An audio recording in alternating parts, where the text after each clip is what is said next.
remembered. Almost, sort of, kind of. Here we go. Yes, don't forget to put in the chat where you are tuning in from.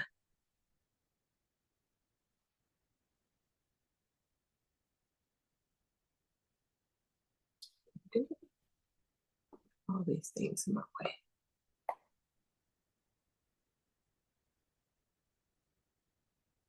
Right here.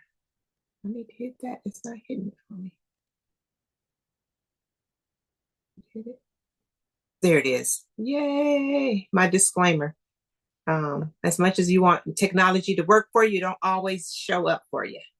All right, just real quickly, I want to introduce you once again. Welcome to Empowered by DS and our Let's Talk About It Tuesday. What we are is it's a business for myself and my two daughters. Our whole mission in Empowered by DS is to help women to be the best version of themselves in the current season that they're in. We want to take them from where they are to where they really want to be. It's our goal to provide experiences that's going to help them build community, connections, and confidence. So this is several ways how we do it. From our monthly events that we do that's called Diva Dinner and Dialogue. We have empowerment workshops as well. And then, of course, our Let's Talk About It Tuesday, we host retreats. And then we do an annual event for ovarian cancer awareness. So we're always trying to put ourselves in position to help women to succeed and to thrive. The Let's Talk About It Tuesday was special because I always ask women, what are some of the subjects you want to learn more about, to talk more about, more than what we are able to do once a month. And a lot of these topics are a part of that. So if there's anything that you know what, this is something that is important to me or important, if you just want to talk about it, please share with me. It's my goal to find some experts or some individuals who have testimonies in those areas to be able to share. Some of the other events we also do is our whole goal is around the whole woman. So we focus on faith. So we do devotionals throughout the year. We also work on family and relationships. That's what the biggest thing is about our Diva Dinner and Dialogue, is to build those positive environments and positive experiences for women. We do an empowerment subscription box. We have a Facebook community. We do stuff around fitness, and we give back as well. So I am been in business myself for 31 years in the beauty industry with Mary Kay, and then just recently started this where I'm able to serve women outside of it. So I'm also a public speaker, do group training and one-on-one coaching. So that is who we are. We would love for you to follow us. Check out our website. You'll be able to see some of the different things that we do, the variety of things that we do on there on our website, and it's empoweredbyds.com. You can follow us on all of our social media platforms with the same name. So we will hope, regardless of where you live, that you would connect with us. Pretty much every Tuesday, we have something for the Let's Talk About It Tuesday. Now that you have engaged, you'll get the notices to tell you what the topics are. If you're able to tune in. If it's something that you know that somebody else may be able to benefit from, share it with them so that you never know that this may be an outlet for somebody to really be able to deal with what they're dealing with. And our topics is variety. Next week, we'll be talking about getting mortgage ready for somebody who may be looking to buy a home. At the end of the month, my youngest daughter, who just graduated from college, she's going to be talking about giving parents tips on how to prepare your child to go to and through college. So, and then my other daughter will talk about going from college to a career. So we're just wanting to get information out there to help each other. So that is through that out. So I can get through that real quickly. I'm excited to have Latasha on here today to be able to share with you. We're going to be able to talk a little bit about her website a little bit later.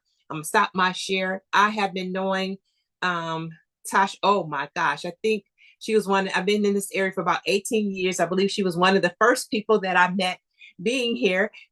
So I have just had a great time to get to know her in various ways. So I'm looking forward to this time with you today. So I appreciate you, Tasha, taking this time to share, using this platform to be able to enlighten the women in my community and to be able to just tell your story and to encourage us that we too have a story, right, that we can stay focused on and faithful to as well. So take it away, Tasha. Are you unmuted? No.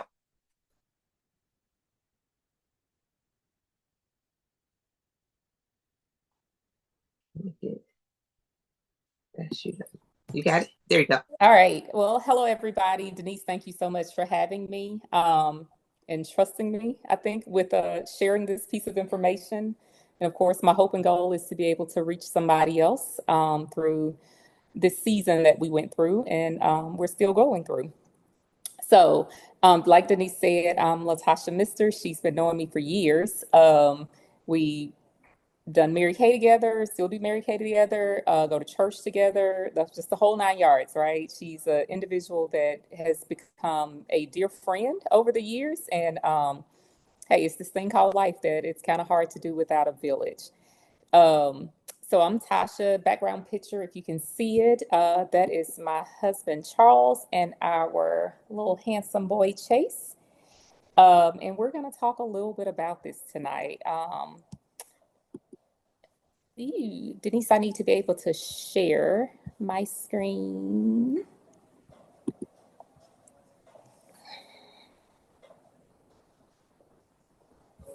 Hmm?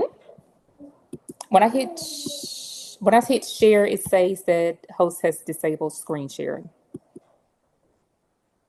You're on mute.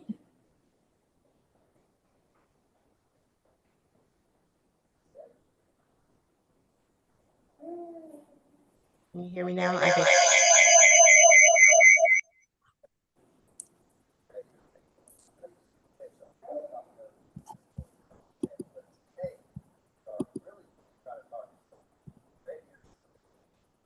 Okay, I'm gonna keep myself on mute there. So I see there's multiple Latasha, so I think I might have shared the co-host to the wrong one. Okay. Oh, wait, I wonder who this third Latasha Mister is. Sometimes it does something weird. Let's see if I got the right one now.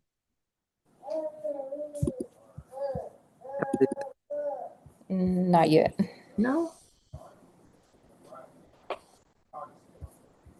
Go, please, everybody. You're the baby. That's why I thought I had the right one. Oh, yeah. Right now.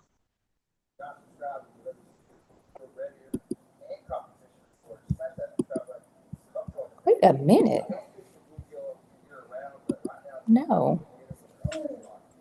So I have another one. I'm making all the Latasha Misters I have. Sorry. Because I'm on my iPad and on my laptop. Okay, I just made another Latasha Mister co-host. There we go. There's 4 of you. There's 4.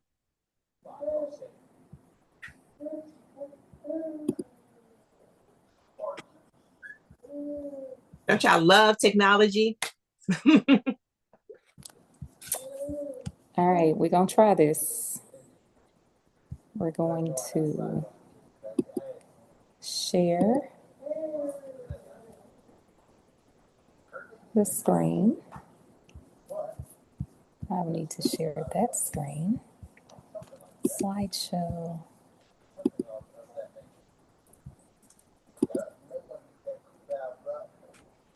All right, can y'all see the big screen of Infertility to Motherhood? Yes. Perfect. All right, so that's our talk for tonight. But before we dive in, let us just go before the Lord in prayer. Father God, we thank you for this day. We thank you for this time. We thank you for even the opportunity to be able to share this testimony of crazy faith with other individuals who may be going through. God, I pray that you would be glorified and that the devil in hell will be horrified because of the work that we have done and that our trust that we've had in you. We lift this moment up to you and we pray all these things in your name. Amen. Amen. All right. So, y'all, before we get started, I have to be very, very clear, right? Our story of infertility to motherhood was one of crazy faith. And so when you kind of see us go through the slides in this discussion, just know that when you see crazy faith and when you see worth the weight of the weight, right? Crazy faith is our testimony. Worth the weight of the weight is really more of Chase's adoption story. And so his adoption story, honestly, is something that we hold very sacred and dear. We don't. It's just honestly not one of those things that we're going to get out of this conversation for a couple of reasons. One, because it's his adoption story, and our goal is to always make sure that he chooses how that lives within his life. So there are just some details about that we'll never share. One, because in the other part is because he's not old enough to understand, and it's just not fair to us to share that with all the people in the world and and around us, and he's not old enough to know it, understand it, or anything like that for himself. So just want to put that out there pretty early, that we're going to talk a lot about our crazy faith and not necessarily about the worth the weight piece of it in so many details, but we'll get there. I promise. We'll talk a little bit about it, but all the ins and outs of it, it just won't be a part of the discussion. So I hope everybody's good with that. So Crazy Faith and Worth the Weight, both of them are registered trademarks to Latasha Mister with the state of Tennessee, pending registration with the United States. So my only ask is, hey, these were things that we did and came up with. Please don't use them without our permission. And please don't copy my t-shirts because you want one for cheap. Just buy it from us. Okay. Support. Um, that's right. Support the cause. Infertility, right? So infertility, when you hear the word infertility, y'all, we gotta just be active on this call. When you hear the word infertility, I'm very interested in what comes to mind for you, right? You can drop it in the chat. Is it that you like, oh, can't have kids? What things do you think, feel, and see when you hear the word infertility? What does that do to you? And y'all can type in the chat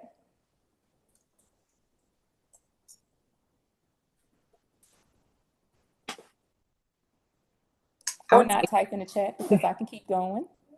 I was saying just unable to give There we birth. go. Can't produce. Yeah.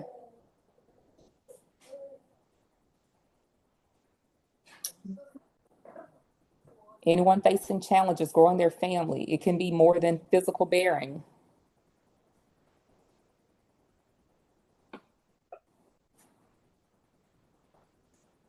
Emptiness, barren, lack of.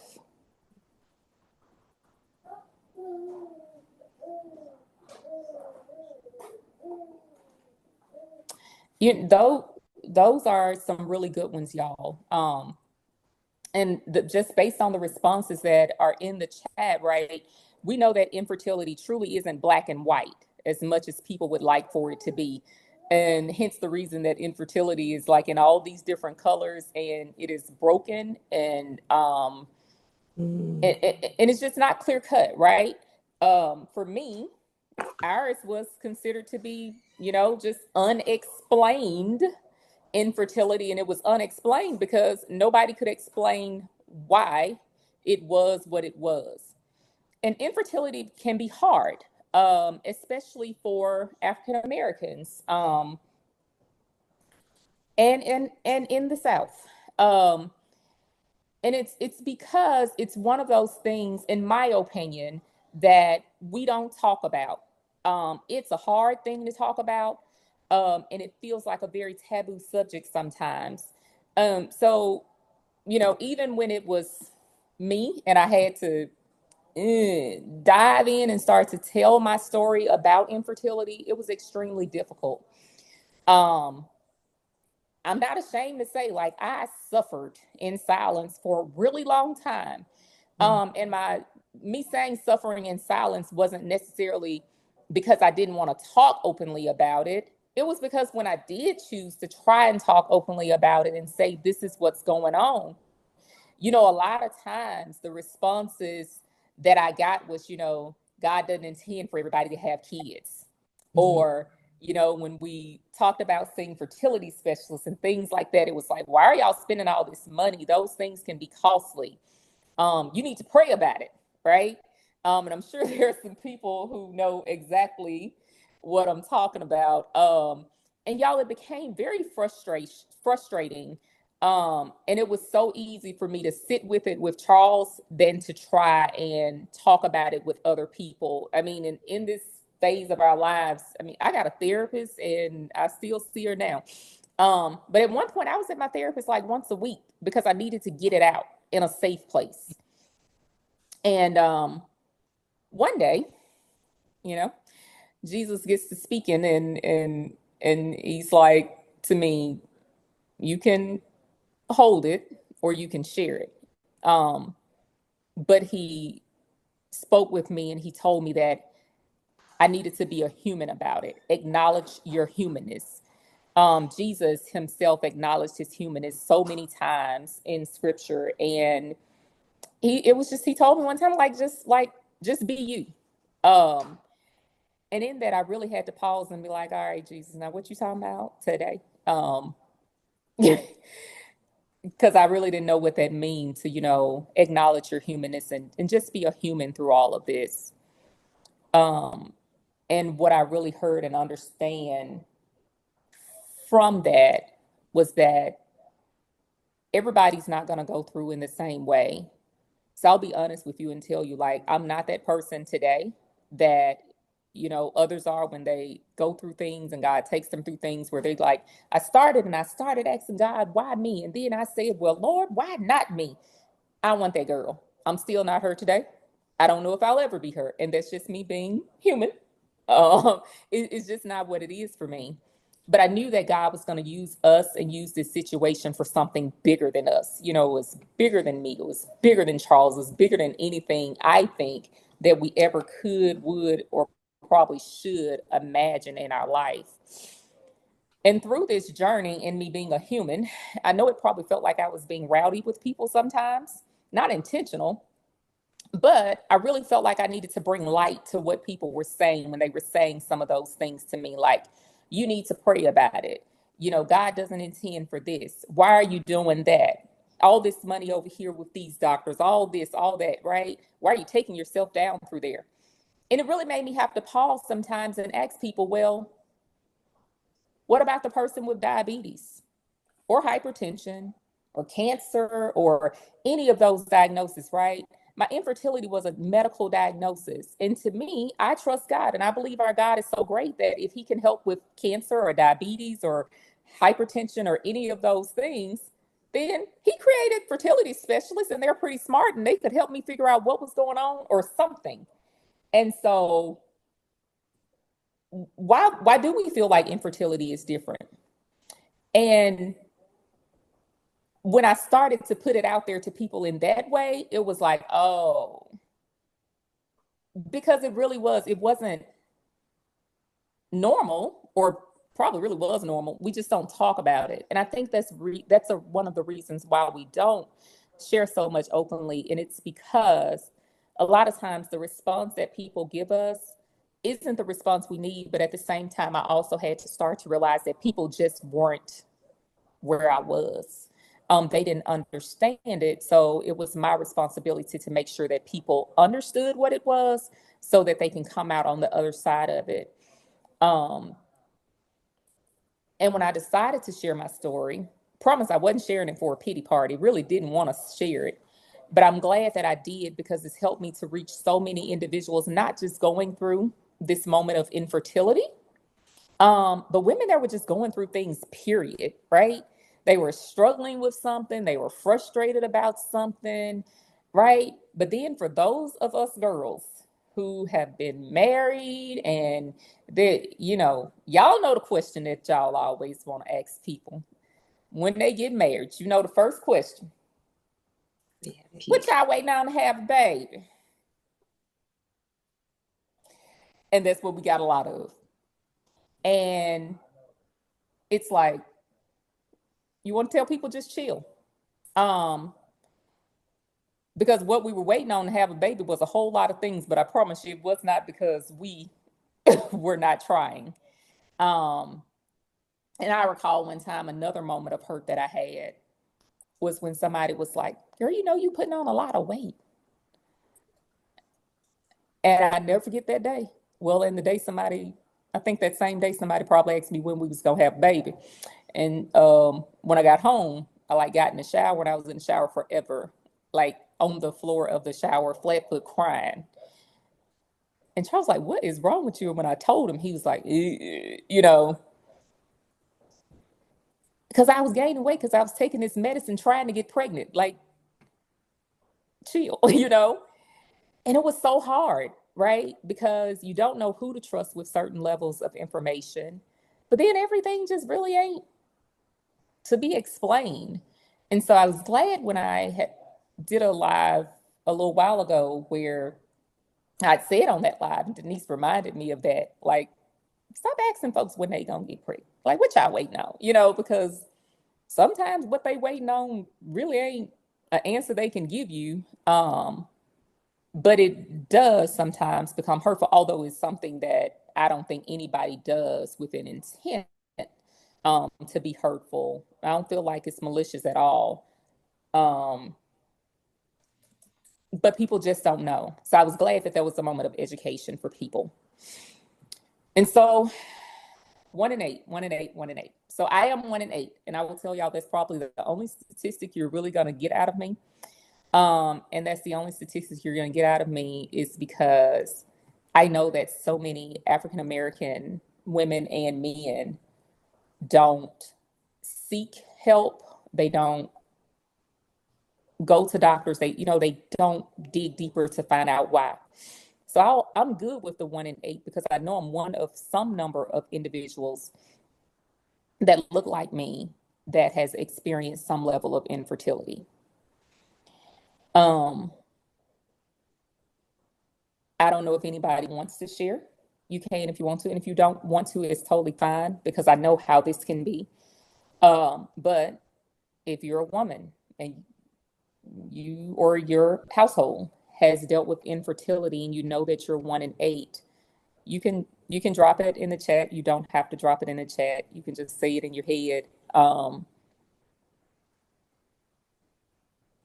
But if you want to share, please do so. Eugenia. So pause. I'm sorry, y'all. I'm just gonna get thrown off. I've already told you, Gina, that we have a part 2 for this conversation because infertility and motherhood goes in so many ways. Um, and Eugenia is 1 in 8, and she's also 1 in 6. And I am very thankful for your vulnerability. And so, y'all, this picture was taken during the COVID pandemic. I was by myself um, at Baptist Hospital. Charles could not go with me, um, where I had to have a test done. And the test is called HSG. And it's a blessing and a curse sometimes for me to be in healthcare because I diagnose myself almost all the time because I know too much sometimes. But this particular day, I'll never forget, I had to go to Baptist. Charles couldn't, I mean, he could have gone with me, but it's not like he could have gone in the hospital to the waiting room or anything else. So I was by myself, go back there to get on this table for this procedure. And it's where they are trying to get contrast dye through my fallopian tubes.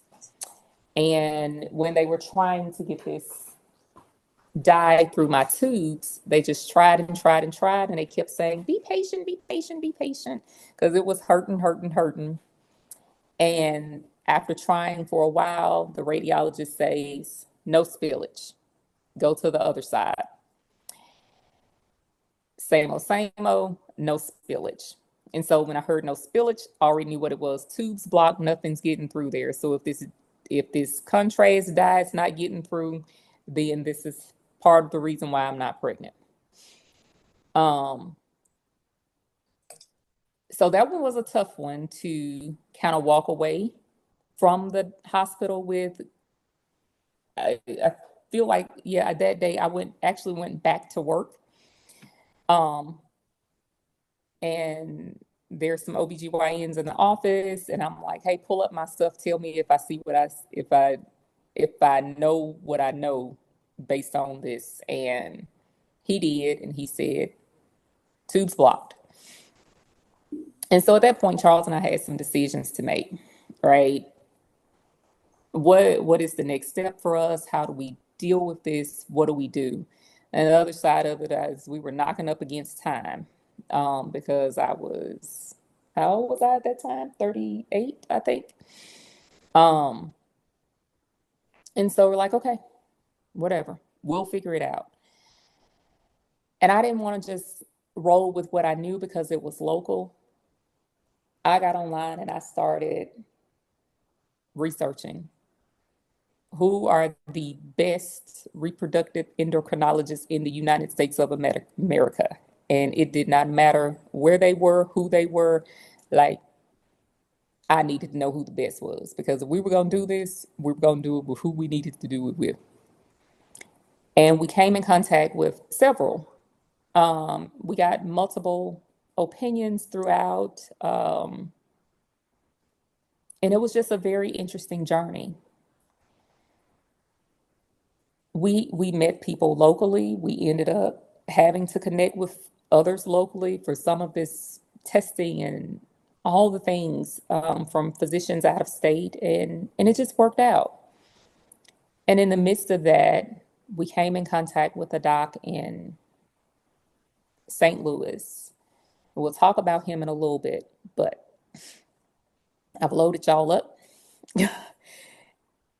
I want to pause before we dive into what took us to the phase of adoption and share this video that most of y'all probably have already seen.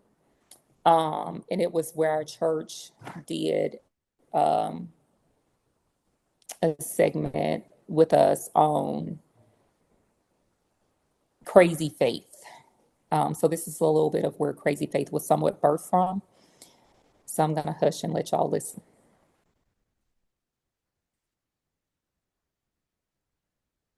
Did you share your sound when Uh-oh. you might have I shared don't think sound? so. So Uh-oh. unshare, go back, retouch. You have to Go share the back. sound. Go back in. It'll ask you when you try to share. To the right of my screen. It says share your sound. So it's something you have to click on specifically. You should have the options when you try to share. Okay.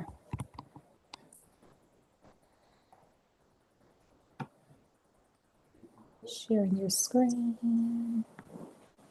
So before you hit the share at the bottom, to Mm-hmm. physically share your screen, you have to select share your sound as well.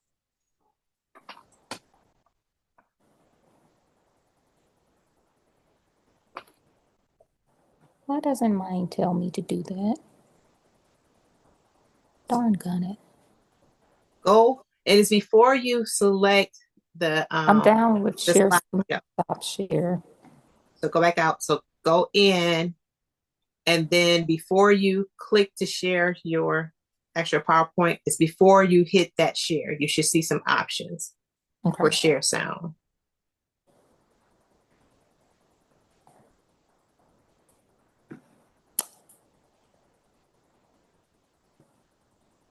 Move your cursor, maybe it's hidden. Advanced share options. Oh man. But like mine is on the right side, my screen. Sometimes I've seen it on the bottom. Yeah, looking at it in my share, it asks me for share options, and Mm-hmm. that's actually not one of them. It's cool. Is there a drop down option that maybe it's hidden? Mm-mm. Oh. That's interesting. Hold on. Audio settings, text. Okay, y'all, I'm sorry. Technical difficulties. We can send the video. Promise.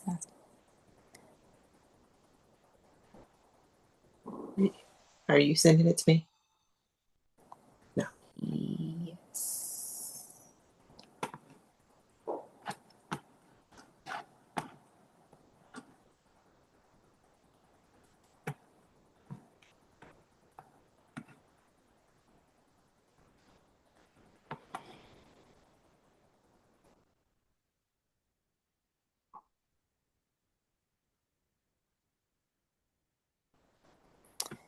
All right, so we'll get get the video in there.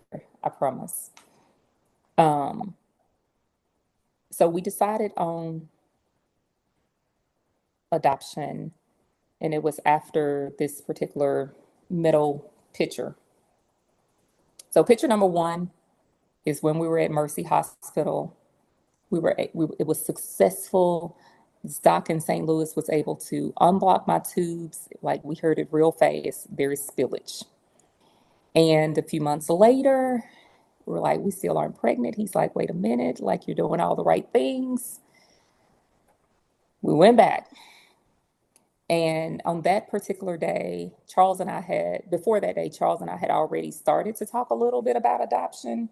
And going to St. Louis this particular time was like, if God intends for us to adopt, my tubes won't get unblocked. And I don't remember how long he worked at it. Charles, do you remember how long he worked at it that second time? Do you remember how long? I mean, I was just asking you, do you remember how long we were in there and he was trying to unblock my tubes? I don't know. Probably was 45 minutes an hour. Um, and he just couldn't. And we said to him, we're kind of thinking about adoption, but we're kind of thinking about IVF. And he was like, hands down, adoption. He's like, I know it puts me out of some money. He didn't do IVF, but he did a lot of the IVF workup stuff. And he was like, I support that. Like, do it. I mean, we had a really good conversation about it. And so I just feel like for it to have been a conversation we had been having at home, and then to bring it up to this specialist who is in the business of making sure you can get pregnant, for him to say, no, I support that. Um, it meant a whole lot to us. And I think we were sad when we left, but it felt pretty good to know that this doctor was like, I'm good with adoption. And so we researched a couple of places, talked to some friends who had adopted to just kind of understand a little bit better from, their experiences with adoption, and then decided to move forward and talk with Life Choices of Memphis. Did our adoption application, counseling, and all the things that went along with it. And I remember the day that I posted this, that we're adopting. So we finished our home study, did the profile book, all the things. And we were told, like, this could be really quick or it could take a really long time. On average, they were like 18 months, sometimes 3 to 4 years before you're matched and placed. And then we were told the but, right? But most African American mothers looking to make an adoption plan are looking for African American heterosexual Christian couples. So y'all probably won't wait that long. And we're like, okay. And the day we finished our home study, we were told, oh, there's somebody who is wanting to make an adoption plan. Do y'all think y'all want to present? And we were like, that's fast. And we didn't. We ended up not presenting because there were some concerns with that one, so we didn't present to it. Um, and that was in September. And we presented our profile a lot of times from September to May. And that was taxing because you're writing a letter every time and you're pouring yourself out and you're being judged honestly by booking a letter. And not getting chosen was so hard because it's like, who wouldn't want us to be a part of their adoption plan with them? Like how could you not? And but it just didn't happen. And so even still in those moments, we were preparing and planning and the whole 9 yards because I just heard God saying to me, like, you need to prepare yourself, prepare yourself, prepare yourself. And so I started ordering things, right? I'm like, okay, we're gonna need onesies, we're gonna need this, we're gonna need this, we're gonna need this. Because one thing that we learned from this is like it can take a really long time or it can happen really, really fast, and you don't have time to get ready, so you may as well be ready. And so along that journey, though, God sent us some amazing people who were like, as we were preparing, they were helping us to prepare. And, I think about just the one day where we got a phone call and said, hey, can y'all come over here and pick something up from our house, blah, blah, blah. And, we were gifted with bed, the crib, changing table, like all this stuff, plus pack and plays and all the things. And this was somebody who was like trusting God in a crazy way right alongside us. Like, you gonna need it. Like, I don't know when you gonna need it, but you gonna need it. Um, there's an individual who like was like, when that baby comes, just here you go. This is like they don't need a bank account, they don't need a savings. Like, and they were just, just all the things. And it didn't make sense to me at that point in time. Like I was rolling with it because it was one of those things that really kept me going.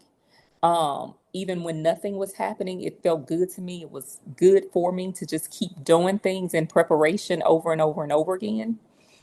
Um, because I knew it was gonna come. And in one of those days, somebody asked me after like a yet another presentation and then being told no, literally, how do y'all keep doing this? Why do y'all keep doing this? And I was like, I don't know. Crazy faith. Like literally, and that's where crazy faith was birthed. And through prayer and, just like seeking God and really understanding and just journaling and things of that nature is how I even came up with the logo, like the Crazy Faith logo, because it just means so much to me.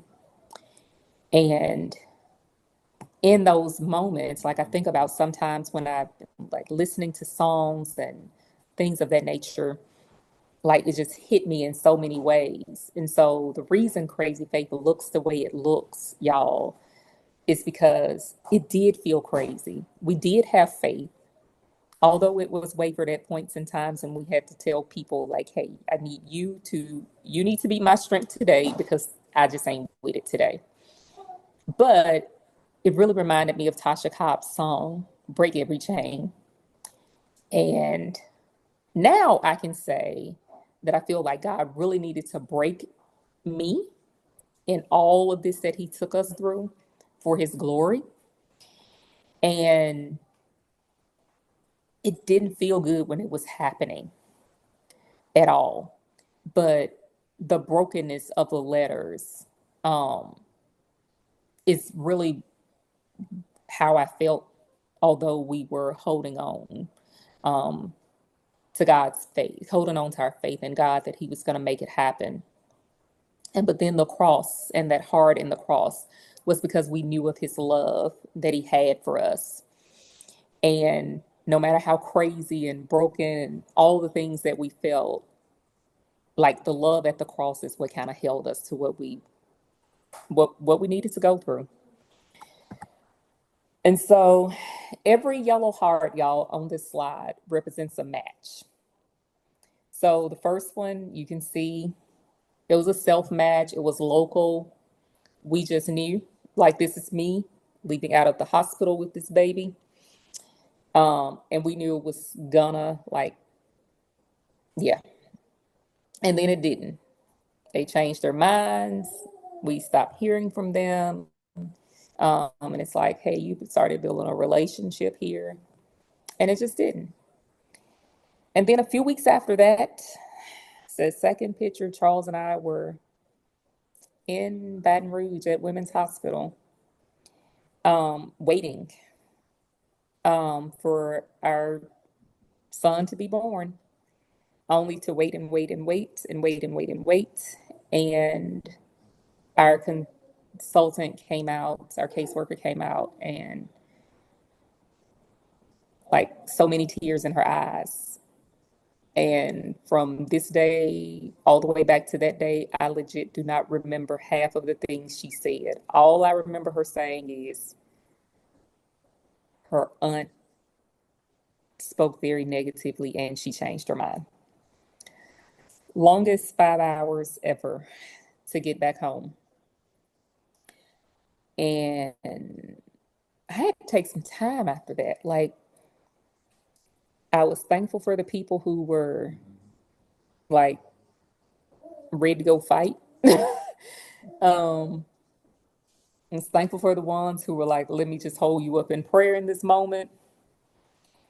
It was rough. It's a day that when I look back on it now, I literally don't know if my heart had ever been so broken in life. But there's something to this picture, um, because 221 days after we took that picture, we're back in that same hospital, not in that same waiting room. And it's where we picked up Chase, same hospital. Um, Time number three was an out of town match. And man, I thank God that this person kind of backed out early. Time number four was a out of town match. Um, it was a weird situation. We thought it was a go. It should have been a go. Like nothing about that situation should have not been a go. But it was not a go. Um, it was tough, to open yourself up, be vulnerable, have someone to say, yes, we want you, we want to be on this journey with you, and then they just drop you like a mic drop, like, and it just didn't matter.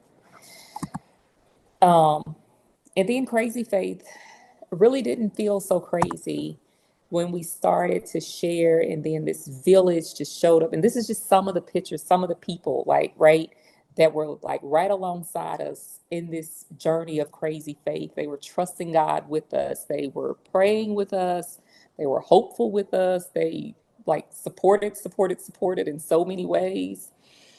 And these are like some of the same people that still like rally around us now. In more ways than you can imagine. And the center of that one is me and Charles with Chase. And it was interesting. It was a journey, and I'm gonna go real fast, right? Because this is the part that, like, in just that whole break every chain, let me break you for my glory. Because before the last, you're it. Charles and I were talking like that weekend before, and talking about stuff, and there was something that he was talking about buying, and then he's like, but it kind of really doesn't matter if I get it or not, because at this point I don't have anybody to leave it to. And I was like, yeah. And we were talking about just our house, and we're like, oh, this is a 5-year house. We said we wanted this, this, and this. It's like, okay, fine. And that Monday morning, like December 16th, got up, was on my way to work, was talking to my friend Tangie, and I just never forget me telling her, I was like, I am done. I can't handle it. I can't take another profile showing or reading another situation. I don't want to write another letter. I want none of it. I am DONE done. I told my friend Ann the same thing. I was like, I am done. If it happens, it happens. If it doesn't, it doesn't. But at this point in time, it's going to have to just show up. Because I was tired. Tired of reading about situations. I was just tired. And my friend Tangie said, it's going to happen this week. And I was like, you got a direct line to the Lord, obviously. But if it happened, it's gonna be because he did it, because it ain't gonna be for nothing that I'm doing. And out the blue that same day, a friend of mine, Angela, was like, "This is gonna be the best Christmas ever. Y'all gonna have a baby." And I was like, "Okay, girl, whatever." And I just kind of went about my day. And then that Tuesday came, some consultant we were working with sent us a situation. What do y'all want to do? Da da da da da. And she was like, the ad risk is about 17,000. And I was like, honey, absolutely not. We have written a lot of checks already and risking 17,000. And no, I'm risking 17,000. We got to be crazy people, or somebody know where this 17,000 coming from. Cause it ain't in my bank account. And I was just like, no. And so that Wednesday morning, and there's something amazing about that Wednesday too. That Wednesday morning, the 18th, got up, got on prayer call. We have prayer call every Wednesday. Got up, did it, the whole 9 yards, and um,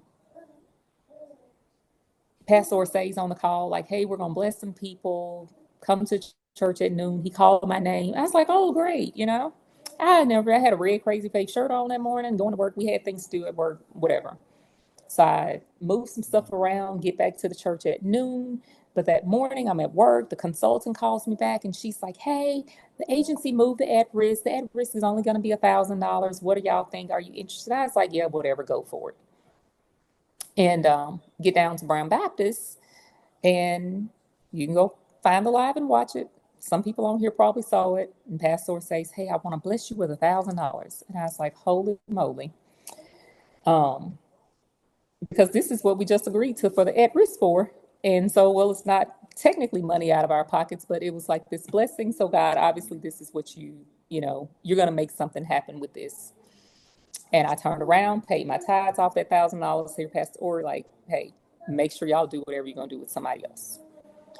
That Thursday, I get a phone call from our agency in Louisiana. And it was very strange because they always checked in on us, but they text to check in. They do not call. So me getting a phone call was like, wait a minute, what's wrong? So I call, leave from my team. I'm doing a team building at Salvation Army, and she tells us about this born situation. And I say, yes, let's do it. And then that evening, I was like, well, Melissa, because right, I'm like, I'm not doing anything else. Texted her and I said, hey, can I send a letter to her to go with this? Like, I just feel like it's the right thing to do. And she says, no, you can't. If it's God's will, it's going to happen. You don't need to do anything extra. And I was like, okay. And after that, I just sat down and I said, well, I did just say I wasn't doing nothing else. Like, if it happens, it's going to be because God makes it happen. Friday morning, Charles and I were in Grenada um, with his parents, and Melissa calls. And my mother-in-law's on the phone, she's on the line, she can tell you. My phone rings, it's Melissa. I'm like, up, I'm running out of the room. Like, I got to take this call away from everybody. And I get down the hallway, and I wasn't going down the hallway 2 minutes. And I was turning around, coming back saying, Charles, look, here is our son. We got to be in Louisiana tomorrow. And he was kind of like, what? So that next morning, we're up, going to Louisiana, scared out of my mind because this was a road we had been on before. And we were riding along, and we didn't tell nobody.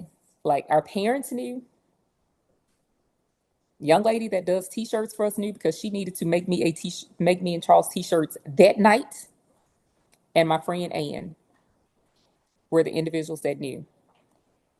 And we didn't tell anybody. We actually stopped telling people. Like, honestly, right now, people are probably like, wait a minute, I didn't know about none of those. We stopped telling people because it was so hurtful to be like, oh, we want you. No, we don't. Just playing. And we just didn't. And so when we were on our way to Louisiana, got some phone calls and stuff, and some of our friends were like, they know they quiet, didn't hear from people, didn't hear from us, hear from me. And I just didn't. it was kind of like until the paperwork is signed, we can tell nobody. And while we were driving, we got the phone call. Paperwork's done. How far off are you? And I think we said an hour, but I swear Charles got us there in probably 30 minutes because it was like, this your baby. And so those are our last pictures of us as a family of two. The one with the orange sweater was us outside the hospital after we got the call. And the next one was at some point in time in the morning by the time the sun came up.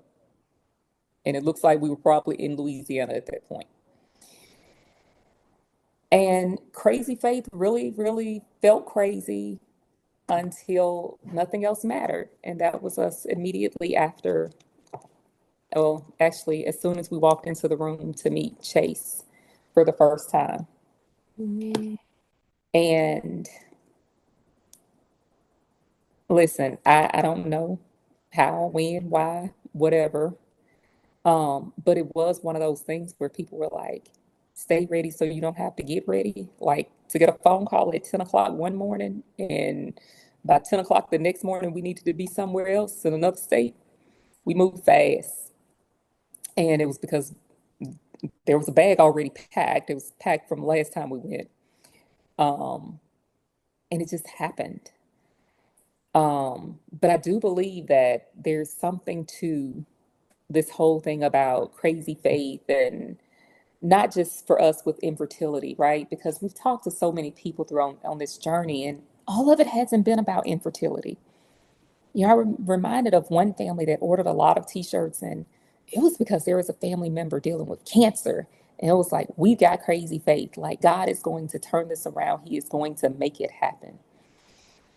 And so when I think about that and just the beauty of all of the brokenness from this, man, if people ask me, would I do it again? I'd be like, Lord, please don't. Find somebody else. But it grew me in some ways that I never knew I would be growing. It's really grew me because I can't believe I ain't cried tonight. Um, but it's, you know, it's honestly and truly, it's like it's for God's glory. And that's the story of crazy faith for us. Infertility to motherhood. And this part of it right here is why it's just worth the weight of the weight. And worth the weight of the weight, honestly, is like it was heavy. And I'm sure there are other individuals that have been journeying through things, and it was heavy when you were going through it. And it probably took a long time, but it was just worth it in the end. And we're thankful for it. You know, we're thankful for the village that we have and all the individuals that have supported us and carried us and cared for us and listened to us, be it crying or fussing or whatever. Like it has been a journey, and it's just been it's been amazing. And I'm done talking. Wow. Wow, wow, wow. As I listen, oh my gosh, Tasha, when I listen, you know, like you said, this is somebody, in our situations we can identify in other areas of our life. I love, was it worth the wait? It was worth the wait to wait, right? Am I saying it? I feel like I'm saying it wrong. Um, but thinking about, because when I first read that and I saw that one, it took me a minute to kind of figure out what it meant. So sometimes, are we wanting something, but not really wanting to, wanting it to come easy? We're not willing to go through what it takes to get to that. I've heard people say often that if it was meant to be, it wouldn't be this hard. If it was meant to be, it would.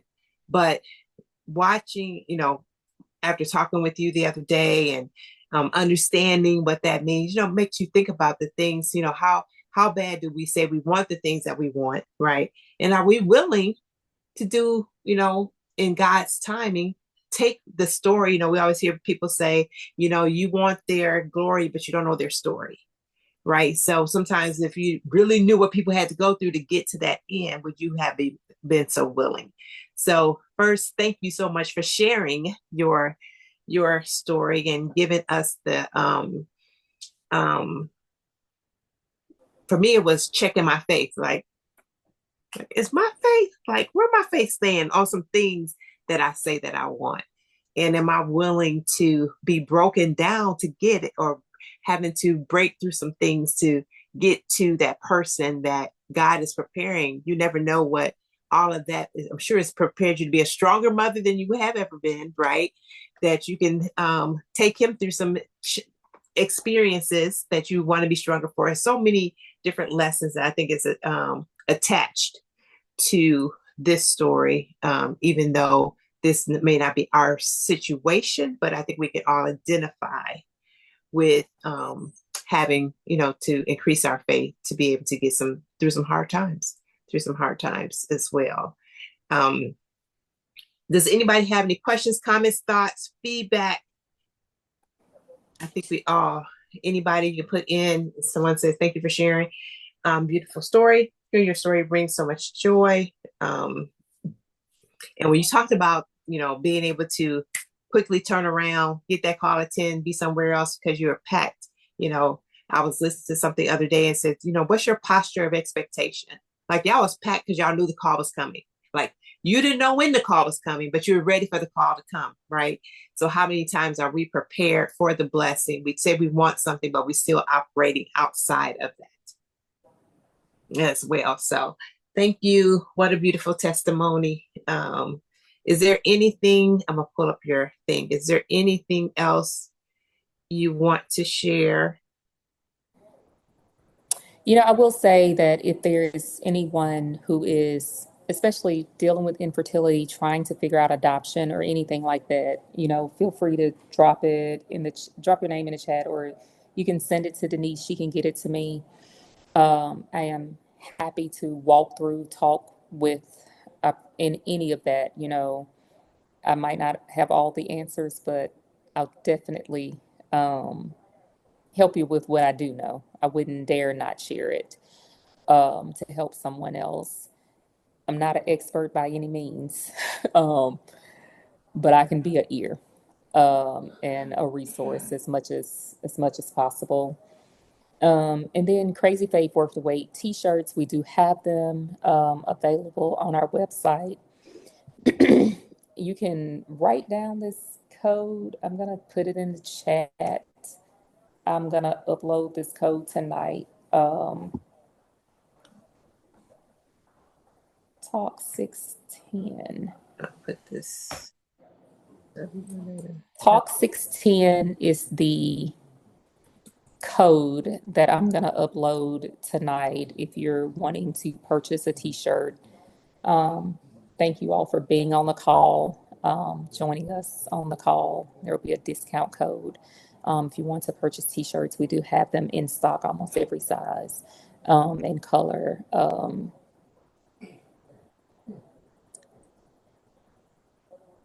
I have a Yeah, but question. yeah. Tasha, Mhm. is it safe to say that looking at those pictures, that first picture, of the baby that you all were blessed with at first that didn't go through and it was all in God's will. Is it safe to say that we had a little girl? It is safe to say we had a little girl, I and thought about she turned a year old in April. Oh, okay. Yep, we had a little girl. Okay. So you Yep. saying she turned a year old, so you still know the family? Are you Yes, because that we was a know. newborn Yeah, picture, we right? we yeah, we found out about her the day she was born and met her the day after she was born. Oh, okay, okay. Mm-hmm. But as Yep. always, I can listen to your story so many times. It just gives me so much joy to hear your story. And I'm like I told you, it's something that our color do not experience. And it's really just give me so much joy and to be a part of it and for you to share it and to share it with me in some other aspects, we have talked. It just give me so much joy and I just love you all. I love you too, Dean. Awesome. Awesome. Anybody else? And as I think she said a little bit earlier, the one thing that I have realized off of just doing these Let's Talk About It Tuesday, you have one thought, but it's always many other thoughts that are birthed from the conversation. So Tasha and I have been talking about just some other conversations that will be coming from this. So stay tuned, stay tuned, stay tuned, and just continue to just follow us. Because like I said, it's our whole goal just to provide these safe spaces for women to talk about instead of holding stuff in. And sometimes what I have realized is sometimes, we do have close friends and stuff like that, but sometimes we don't even want to talk to them without being judged. So this is creating just a safe space. I do record them, but if they get too personal, I don't share the recordings. I do record because there's a lot of times people can't make it and they can still be blessed from the conversation. But if it's too personal, I won't share the information out. But I think this definitely was a conversation that could bless people that may not have been on. Let's see if somebody else said something. So, but yes. So check out, get a t-shirt and support the cause as well, because as I think she mentioned earlier, this is not the end of that journey. This is the beginning or the second phase, let's say it that way, the next phase of the journey. So continuing to support the crazy faith and the worth its weight. Lord, say it for me, because I feel like you said it wrong. Worth the weight of the weight. Worth the weight of the weights. There you go. Worth the weight of the weight. So, all right, you guys. Thank y'all so much for being a part of the conversation. Thank you again, Tasha, for allowing me to have you here and showcasing your testimony for us. I appreciate you so much. And if there's anything I can do to support what you're doing to get it out to more people, I'm here for you as well. So you guys have a rest of the night. I'd like to see who was move the spotlight and see my the gallery view. I never get to see the view before we get off. Oh, yay. Okay, here, good to see everybody. So wonderful. Thank you again for being on. You guys have a great rest of the night, and just keep checking us out on Tuesdays, and hopefully we'll have some other topics that can bless you as well. So have a great night. Thank you. Thank you.